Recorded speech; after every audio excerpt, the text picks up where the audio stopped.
Hello? I have just one question for you. Are you ready?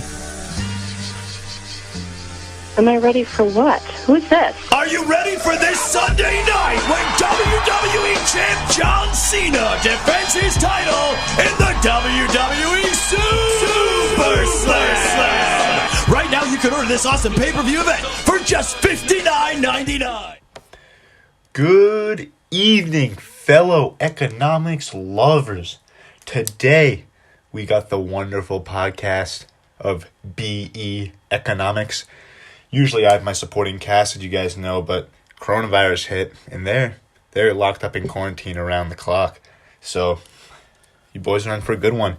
It's just me, Braden Edwards here, and we're going to be talking today about monetary and Keynesian economics, both of which have been used throughout the many years of the modern economy, and quite frankly, at different times in the economy, some are good and some are better than others, but personally, I think the safest route to follow is monetary policy. So, basically, to start out, who is the founder of this economic model? So, it was founded by a man named Milton Friedman. He was an American economist who received the 1976 Nobel Memorial Prize in Economics Sciences for his research on consumption analysis, monetary history, and the theory and the complexity of statalization policy. He was born in 1912 in Brooklyn, New York, and sadly just died in 2006 in San Francisco, California. So, basically what he was saying was, we're going to have this Federal Reserve, and we want to control how much money is going in and out of the economy, right?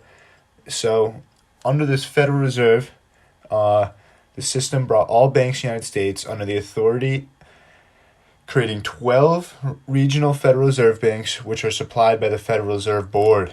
And basically, in times of need, they can take and raise inflation rates to grab some money out of the economy, or they can lower interest rates to try and stimulate the economy and get more money in the system. So, basically, monetary policy is conducted by the nation's central banks. In the United States, monetary policy is carried out by the Fed.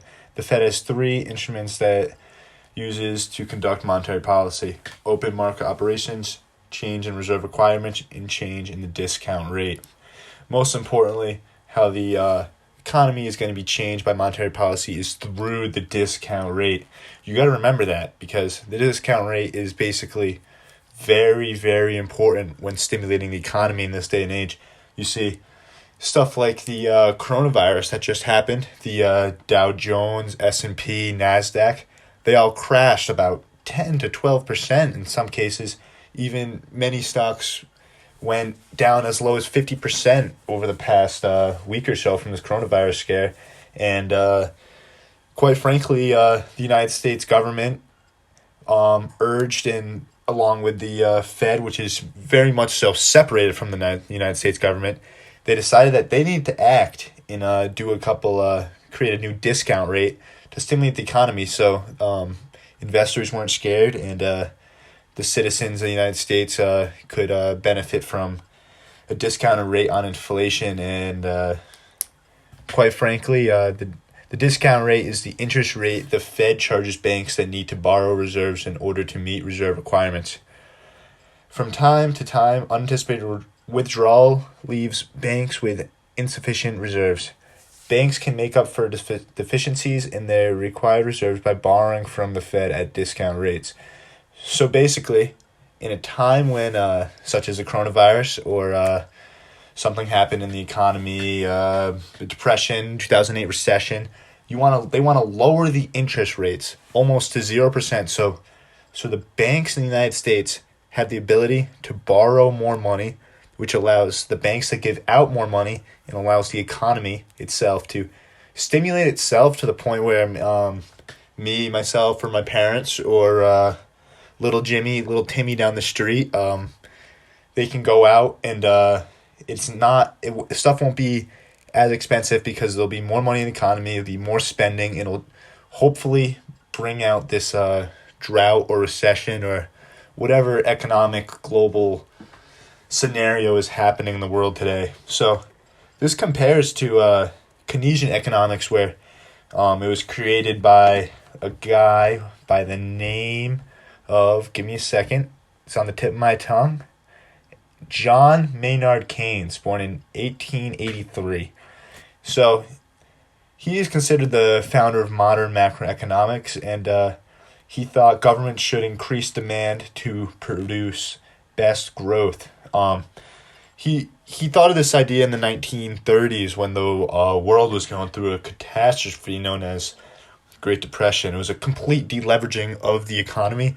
And personally, looking back at it, if I were to live in a time such as the 1930s, I mean, I'd be scared because there were really not many jobs. Scared time to be alive. All the wars going around.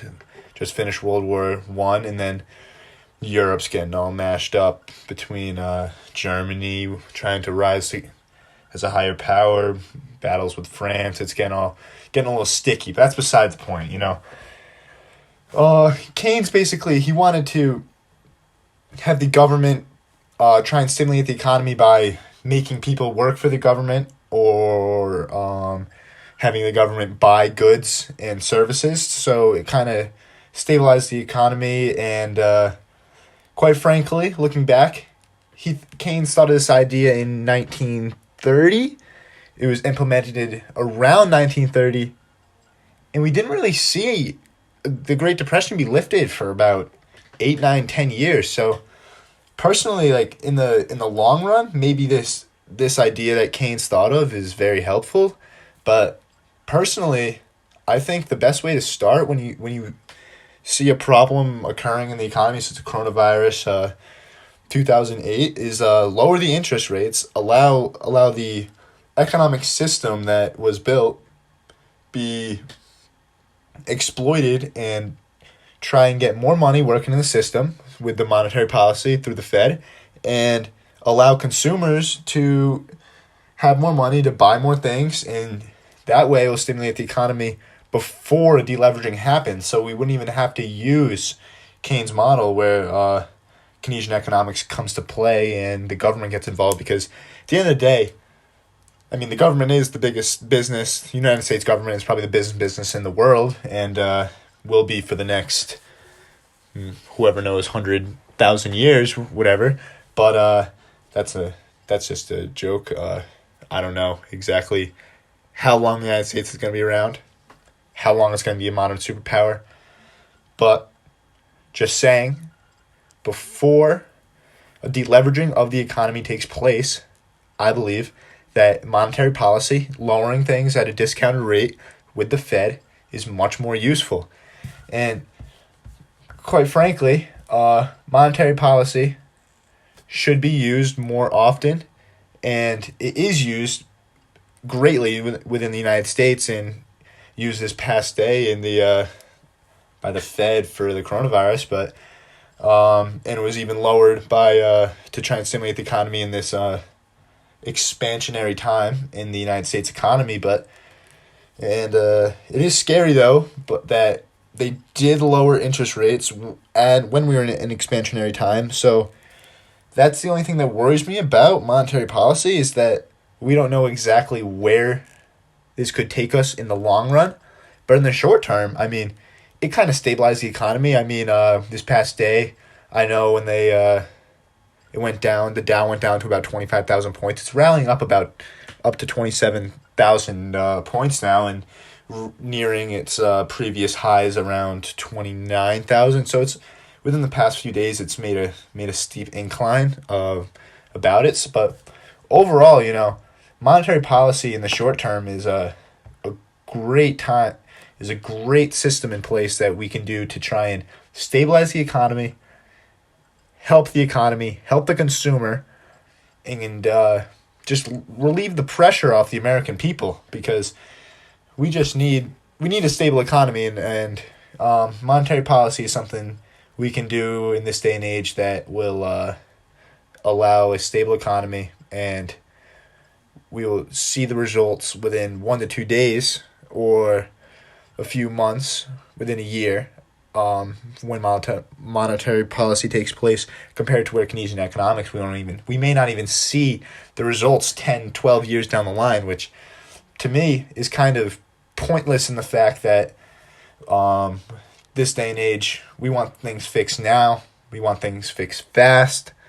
Therefore, I conclude that monetary policy is the greater economic system that the Fed implements. And thank you for listening. I know I did a lot of talking today.